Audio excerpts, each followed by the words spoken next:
Have you heard the one about Thomas Jefferson and the Louisiana Territory? Thomas Jefferson, author of the Declaration of Independence, was not a fan of the new Constitution presented in 1787. He was very worried that the Constitution gave too much power to the new national government and not enough power to the states, an issue known as big government. Jefferson only reluctantly agreed to support it when his friend James Madison promised to propose a Bill of Rights after it was ratified. But Jefferson's fears about big government did not go away. For example, Secretary of the Treasury Alexander Hamilton proposed a national bank in 1790, and Jefferson knew there was no provision in the Constitution to permit such a thing. Hamilton claimed some sort of implied powers mumbo-jumbo. Sure, it wasn't written in the Constitution, but the Constitution implied that it could be done. But Jefferson wasn't buying it. Nonetheless, the bank was established by Hamilton and President Washington.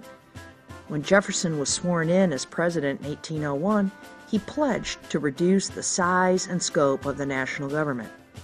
But of course, things didn't go exactly as he had planned. Spain secretly transferred the Louisiana Territory to France right beneath Jefferson's nose.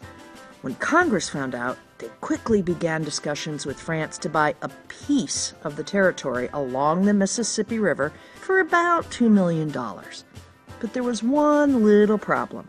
Jefferson knew there was no provision in the Constitution to buy foreign territory. So what was a strict constructionist to do? First, he tried to get an amendment to the Constitution passed that would expressly permit the purchase, but Congress wasn't willing to do it. Then, without permission, the U.S. negotiators in France cut a deal for all of the territory for a cool $15 million. That new land doubled the size of the nation. Now Jefferson was really stuck. He knew that the territory would be a great acquisition for the country, providing lots of new land for farmers and other settlers, but how could he constitutionally justify it? In the end, Jefferson turned to the argument used by his old foe, Alexander Hamilton. He claimed that the power to purchase the territory is implied in the Constitution's treaty-making power. This was the exact argument that he had mocked openly a decade before, so it must have crushed his pride to have to use it. But more importantly, he may have committed the biggest big government play ever. How ironic is it that one of the biggest opponents of big government doubled the size of the young country and did so while openly questioning its constitutionality?